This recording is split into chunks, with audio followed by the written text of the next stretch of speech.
이제 10가지 재앙의 하이라이트 10번째 재앙을 향하고 있습니다. 8번째, 9번째 재앙인데요. 이 8번째와 9번째 재앙에도 점점 무너지는 바로의 모습을 볼 수 있습니다. 어제도 말씀드린 것처럼 바로가 처음에는 히브리인의 하나님 그랬을 때 웃었죠. 누군데? 나는 알지 못한다. 바로가 그랬으니까요. 전혀 알지 못하는데 무슨 히브리인의 하나님이야, 무슨 노예의 하나님이야, 이렇게 우습게 생각했었죠. 그래서 아예 뒤도 돌아보지 않았죠. 첫 번째 재앙했을 때에는, 또 두 번째 재앙을 따라했을 때에는 요술사들이 다 따라했을 때 우리 요술사들도 다 하네 그러면서 비록 하나님의 능력을 보기는 보았으나 요술사들이 따라하니까 뭐 우리도 하는데 뭐 좀 큰가 보지 뭐 이렇게 생각했다가 이제는 요술사들이 따라하지 못하면서 이것은 하나님의 권능입니다, 하나님의 손가락이 움직이고 있습니다 라고 했을 때에는 점점 바로가 무너지죠. 그리고 나서 조금 지났을 때에는 하나님의 그 놀라운 이적이 이스라엘 사람들과 애굽 사람들을 나누었죠.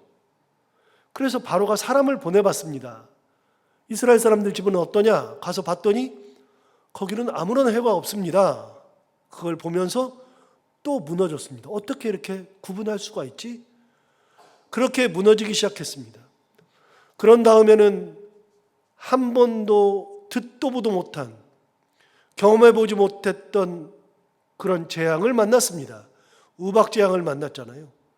그거는 인생에서 한 번도 본 적이 없습니다. 그런데 우박이 떨어지는 것을 경험했죠. 이거는 신들의 영역도 아니었습니다. 아예 모르는 거니까요. 그러니까 점점 바로는 하나 둘 하나님의 역사를 보면서 처음에는 하나님을 무시하다가 점점 하나님 앞에서 무너져 내려갔죠. 처음에는 하나님이 말씀하실 때 내 백성을 보내라, 그들이 나를 섬길 것이니라 라고 했을 때 무슨 내 백성이야, 나의 백성이지 이렇게 바로가 생각했는데 처음부터 끝까지 한 번도 변함없이 하나님은 끝까지 말씀하시죠. 그들은 내 백성이다, 나를 섬길 것이다. 처음에는 무시하다가 점점 그게 크게 들리는 거죠. 이 사람들이 정말 하나님의 백성인가? 하나님이라는 신의 백성인가? 그러면서 그 말이 무서워지기 시작했습니다. 그리고 점점 하나님이 말씀하셨죠. 중간에 하나님께서 모세에게 나는 여호와라 그러면서 이름을 알려주시면서 뭐라 그러냐면 그들이 나를 여호와인 줄 알리라 이렇게 말씀하셨을 때, 그럴 때 그 이야기를 전했을 때 내가 그 사람 누군지 몰라 어떻게 알아? 내가 그 사람 그 양반이 누군지 어떻게 알아? 그랬는데 하나님이 본인의 이름을 말씀하셨죠. 여호와다. 너희들이 나를 여호와인 줄 알리라 그랬을 때 여호와? 아까는 뭐 히브리인의 하나님이라 그러더니 여호와? 그렇게 시작하면서 여호와 여호와 여호와 듣다 보니 여호와라는 신을 알게 된 겁니다. 여러분, 저도 출애굽기 10가지 재앙을 순서대로 다 외우기도 하고, 그런데 설교를 다시 준비하면서 이제 그런 생각은 하고는 있었는데 구체적으로 설교를 다시 준비하고 다시 설교를 하면서 하나님이 말씀하시는 한마디 한마디가 다 의미가 있고 하나님께서 하시는 이 이적이 어떻게 바로의 마음을 무너뜨렸는지 점점 깨닫게 된 겁니다. 저도 이번에 다시. 자, 이번에 오늘 8번째와 9번째 재앙에서는 어떤 특징이 있을까요? 1절부터 3절은 이미 우리가 다 아는 겁니다. 그냥 한번 읽어볼까요? 1절부터 3절은 다 아는 내용입니다. 8번째 재앙, 메뚜기 재앙인데요. 여호와께서 모세에게 이르시되 바로에게로 들어가라. 내가 그의 마음과 그의 신하들의 마음을 완강하게 함은 나의 표징을 그들 중에 보이기 위함이다. 하나님께서 그들을 완강하게 한 것은 뭐냐면 내가 하는 것을 자꾸만 보여주려고 하는 거다. 2절, 내가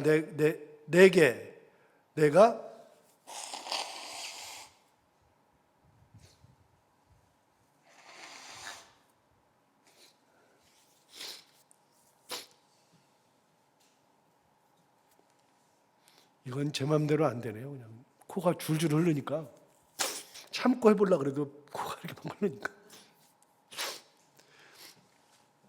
2절에 얘기합니다. 내게 내가 애굽에서 행한 일들 곧 내가 그들 가운데서 행한 표징을 내 아들과 내 자손의 귀에 전하기 위함이라. 그러면서 뭐라 그러냐면 너희는 내가 여호와인 줄을 알리라 또 얘기하시죠.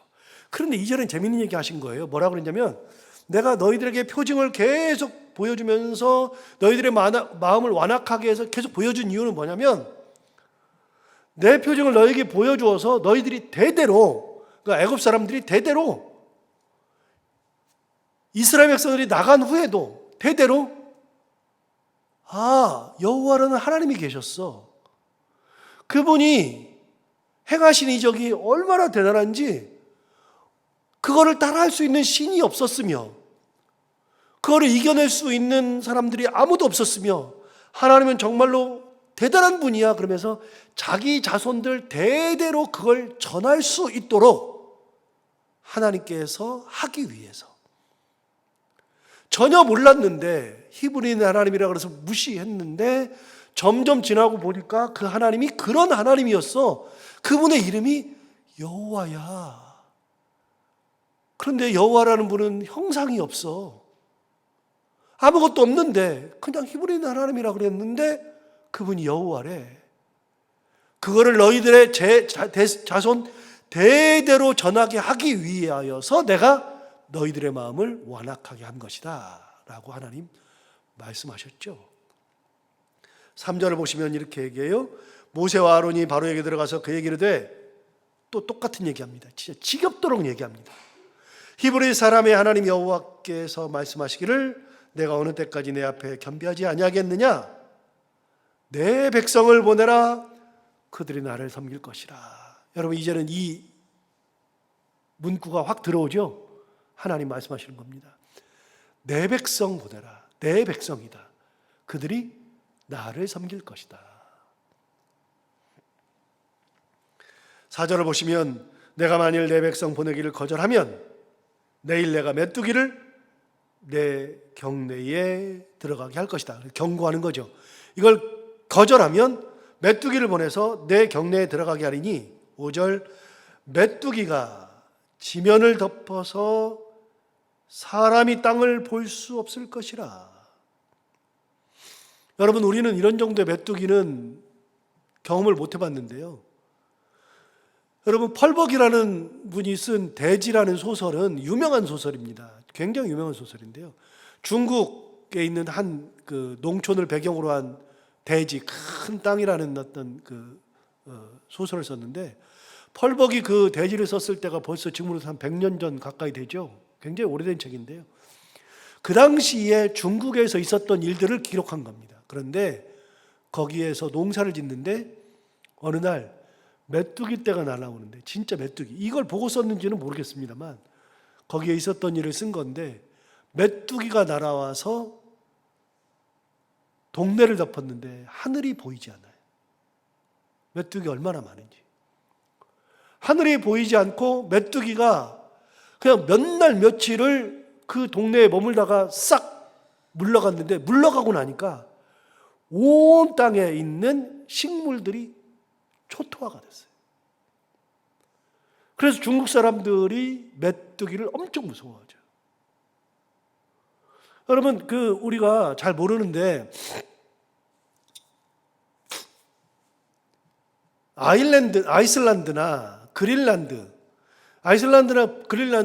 이제 지구에서 맨 북쪽 끝이잖아요. 북반구인데 끝에 있는데 그 북극 쪽에 있는 나라들 가장 높은 나라가 아이슬란드고 그보다도 더 북극에 가까운 나라가 그린란드인데요. 그런데 그 나라들은 1년의 절반이 엄청 춥습니다. 그야말로 그 나라들은 빙하가 엄청나게 많고 사람 살 수 있는 땅이 거의 없습니다. 그런데도 사람이 살죠. 그런데 여름이 되잖아요. 그러면 그린란드나 아이슬란드는요, 여행객들에게는 최악입니다. 차라리 추운 게 낫습니다. 왜 그런지 아십니까? 모기 떼가요. 모기떼가 어마무지 많습니다. 우리가 상상하는 그런 모기가 아닙니다. 우리는 모기가 요즘은 우리나라는 방역을 잘하고 여름이 오기 전에 이렇게 모기가 서식할 수 있는 데다가 약을 풀어가지고 모기를 성충을 되기 전에 다 죽여버리잖아요. 그래서 우리는 진짜 모기 관리를 잘합니다. 그래서 8월에도 모기가 거의 없고요. 10월쯤 되면 모기가 한두 마리 날아다니는 것이 전부 다죠. 그러니까 우리나라 이 보건부가 굉장히 일을 잘하는 겁니다. 그런데 옛날에 우리 모기 많았잖아요. 그런데 그린란드 보면은요, 모기떼가 엄청나게 많습니다. 그냥 한 1분만 있으면 온몸이 다 모기한테 뜯겨가지고요, 견딜 수가 없습니다. 여러분, 떼는 엄청나게 무서운 겁니다. 모기떼, 파리떼, 여기 있는 것처럼 메뚜기떼. 메뚜기떼가 지나가면 그 동네가 초토화 된다 그랬잖아요. 오늘 한번 보세요. 이렇게 말해요. 5절을 보시면 메뚜기가 지면을 덮어서 사람이 땅을 볼 수 없대요. 땅을 볼 수 없는데 뭐라고 되어 있냐면, 메뚜기가 내게 남은 그것, 곧 우박을 면하고 남은 것을 먹으며 너희를 위해서 들에서 자라나고 있는 모든 나무를 먹을 것이며, 또 내 집들과 내 모든 신하의 집들과 모든 애굽 사람의 집들에 가득할 것이다. 여러분, 우박의 모든 것들이 다 파괴됐잖아요. 자, 어제 그 말씀으로 돌아가서 9장으로 가보세요. 9장.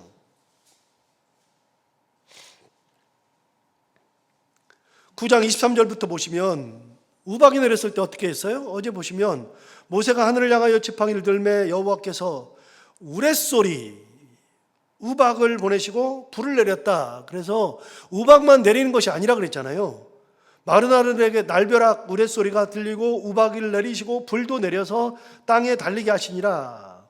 여호와께서 우박을 애굽 땅에 내리심에 24절 우박이 내림과 불덩이가 우박에 섞여 내렸어요.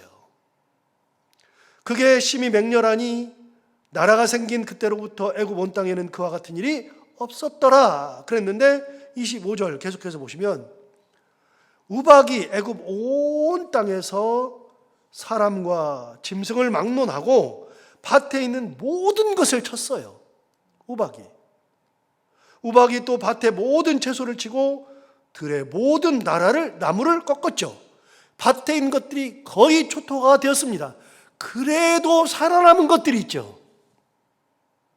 그래도 살아남은 것. 오늘 본문을 보시면 10장 5절.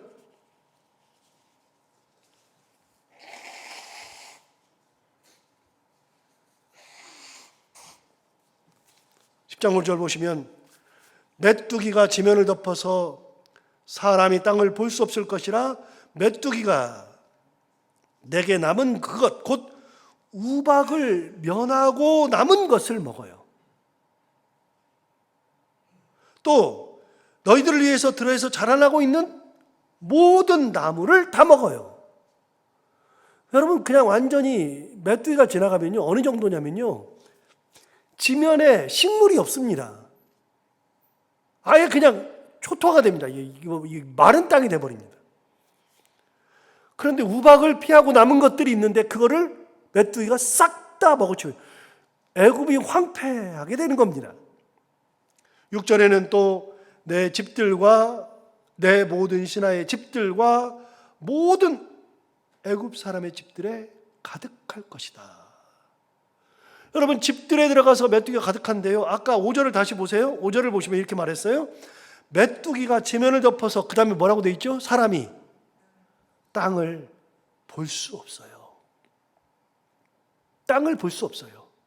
그렇게 메뚜기가 가득한데 그것이 들에서 나는 것을 다 먹고 나무도 먹고, 그런데 그것이 애굽 사람들의 모든 그 집에 들어가게 되니까 집 안에 메뚜기가 얼마나 많은지 살 수가 없습니다. 살 수가. 메뚜기 재앙이 그냥 재앙이 아닙니다. 6절 또 내 집들과 내 모든 신하의 집들과 모든 애굽 사람의 집들에 가득하리니 이는 내 아버지와 내 조상이 이 땅에 있었던 그날로부터 오늘까지 보지 못하였던 것이리라. 그러니까 내 아버지 때로부터, 내 조상이 있던 이 땅에 있었던 때로부터, 옛날부터 지금까지 이런 일이 있었다 없었다? 없었다. 이런 일을 본 적이 없다. 한 번도 본 적이 없다. 자, 이거는 이미 나왔어요. 우박할 때 나왔어요. 우박으로 다시 가볼까요? 여러분 9장으로 가서 보시면 우박을 내릴 때 하나님이 이렇게 경고하셨어요. 9장 18절. 9장 18절에 뭐라고 하셨냐면, 내일 이맘때면 내가 무거운 우박을 내리리니 애굽 나라가 세워진 그날로부터 지금까지 그와 같은 일이 없었더라. 24절 볼까요?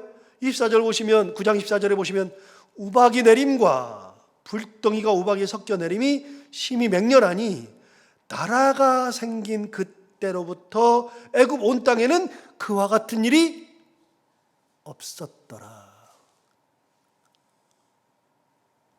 한 번이라도 본 적이 있어야죠. 근데 우박이 내리면서부터 시작해서는 이런 일을 본 적이 없어요. 그런데 오늘 본문도 똑같이 얘기하잖아요. 오늘 본문에 메뚜기가 많았었는데 6절을 보시면 오늘 본문도 똑같은 얘기합니다. 또 내 집들과 내 모든 신하의 집들과 모든 애굽 사람의 집들에 가득하리니 뭐라 그러냐면, 이는 내 아버지와 내 조상이 이 땅에 있었던 그날로부터 오늘까지 보지 못하였던 것이리라. 14절 가볼까요? 14절 보시면 메뚜기가 애굽 온 땅에 이르러 그 사방에 내림에 그 피해가 심하니 이런 메뚜기는 뭐라 그랬어요? 전에도 없었고 후에도 없을 것이라. 여러분 메뚜기가 애굽에 있는 게 쉽지가 않습니다. 여러분 메뚜기는 어디에 주로 살아요? 있냐면 메뚜기는 식물이 있는 곳에만 있어요. 메뚜기는 식물이 없으면 못 살아요. 애굽 땅에는요 사막이 많아가지고 메뚜기가 자랄 수 있는 환경이 안 돼요. 그런데 메뚜기가 있다. 그건 나일강 줄기를 따라서 거기에 그냥 푸른 녹지가 많으니까 메뚜기가 있는 것은 당연할 텐데, 그런데 전에도 없었고 후에도 없을 것이다. 우박부터 시작해서 계속 얘기하는 거예요. 본 적이 없어요. 조상 대대로 들어본 적이 없어요. 한 번도 들어본 적이 없죠. 그런데 여러분, 한 번도 들어본 적 없는데 하나님께서 1절 2절을 다시 가서 봐요. 1절 2절 아까 했던 걸 똑같이 해요. 여호와께서 모세에게 이르시되 바로에게로 들어가라. 내가 그의 마음과 그의 신하들의 마음을 완강히 함. 그렇게 완강히 해가지고 끝까지 안 보내는 이유는 나의 표정을 그들 중에 보이기 위함이며, 2절 내가 애굽에서 행한 일들 곧 내가 그들 가운데에서 행한 표징을 내 아들과 내 자손의 귀에 전하기 위함이라. 여러분, 하나님께서 기적을 행하시고 그들의 마음을 완악하게 해가지고 안 보내면서 계속 기적을 받는 이유는 뭐냐면, 애굽 사람들이, 이스라엘 백성들이 나간 후에라도 어떻게 말하냐면 이렇게 말한다는 거예요. 옛날에 여기 히브리 종들이 있었는데 어느 날 갑자기 히브리 사람의 하나님이라고 하는 분이 우리한테 와가지고서 내 백성을 보내라 그래서 들어보지도 못했다, 말도 안 된다 이런 얘기를 했는데, 시간이 지나놓고 보니까 그분이 기적을 행하고 능력을 행하시는데 그걸 요술사들도 따라 해보고 별짓도 다 해보고 그랬는데 그 하나님은 우리의 신들과 다르더라. 그분은 무시했는데 이름도 없다 그랬는데 어느 날 갑자기 여호와라 그랬는데, 그 여호와라고 하는 그 신이 그런 일들을 행하더라 그러면서 자기 자손들 대대로 이런 얘기를 전하게 하려 함이라. 하나님 말씀하셨죠. 그런데 대대로 이제부터는 하나님을 전할 건데, 그런데 하나님이 주신 우박이나 메뚜기 재앙이나 이거는 자손 대대로 그때부터 지금까지 대대로 들어본 적도 없는 거예요. 그런데 이제부터 말하는 거예요. 대대로 이런 얘기를 하는 거예요. 들어본 적도 없는 건데 하나님이 나타나셔서 그때부터 하셨는데 정말 대단하더라. 하나님께서 그거를 대대로 전하게 하시려고 완강하게 하시더라. 여러분 보세요. 이걸 어떻게 사람이 따라해요? 불가능하죠. 애굽 온 땅에 메뚜기가 가득하니까요.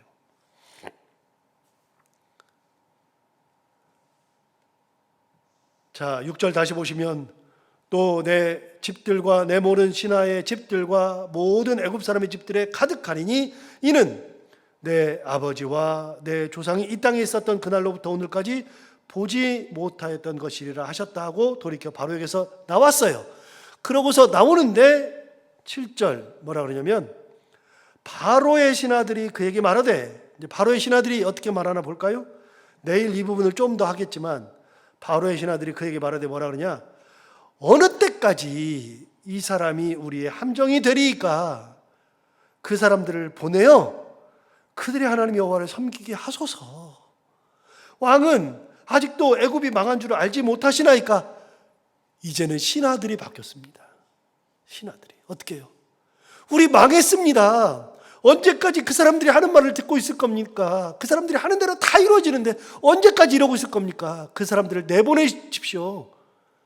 바로가 나오기 전에 신하들부터가 꺾였습니다. 8번째 재앙할 때 신하들이 딱 꺾였죠. 신하들이 바로에게 말하는 겁니다. 어느 때까지 이럴 겁니까? 여러분, 출애굽기를 읽으면서 제 10가지 재앙을 읽으면서 이게 어느 날 갑자기 10가지 재앙이 쑥 와가지고서 바로가 마음 변하고 변하고 그런 게 아니라 점점 무너지는 바로를 보게 되더라고요. 하나님의 역사를 경험하면서 오늘 또 이 우박의 재앙을 보면서 하나님의 역사는 이런 것이구나. 마음이 무너지는구나. 그 하나님의 역사 가운데 있을 때가 복이지 하나님의 재앙 가운데 있을 때는 큰 화가 되는구나 한번 생각하면서 오늘도 하나님의 은혜를 새기면서 하나님의 은혜 가운데 살아가는 저희 모두가 다 되기를 바랍니다. 기도하겠습니다. 하나님 아버지 감사합니다. 오늘도 귀한 말씀으로 우리를 깨우쳐 주시고 인도하시고 함께해 주셔서 감사합니다. 이 말씀이 우리에게 또 오늘 하루에 힘이 되기를 원합니다. 한 번도 경험해 보지 못했던 그런 일들을 하나님께서 주시면서 자손 대대로 귀에 전하기 위함이라 말씀하셨던 것이 이런 의미가 있구나라는 생각을 또 하게 됩니다. 하나님 아버지, 우리는 하나님의 권능의 손 안에서 은혜의 삶을 살게 하여 주옵시고 하나님의 재앙의 손길에서 한치라도 그 안에 있는 것이 아니라 끝까지 하나님의 은혜의 손길에 살아갈 수 있는 저희들 모두가 다 되게 하여 주옵소서. 오늘도 하루를 살아갈 때 이 말씀이 우리 가운데 힘이 되기를 원하며 우리가 하나님을 온전히 바라보며 하나님 은혜 가운데 살아가는 귀한 하루가 되게 하여 주옵소서. 하나님 아버지, 오늘 또 기도하러 나온 사랑하는 모든 성도들 기도할 때 그 기도를 다 응답해 주시고 해야 되는 것들을 기쁨으로 잘 감당하고 만나는 분들과 함께 웃고 행복한 하루가 되게 하여 주옵소서. 예수님 이름으로 기도하옵나이다.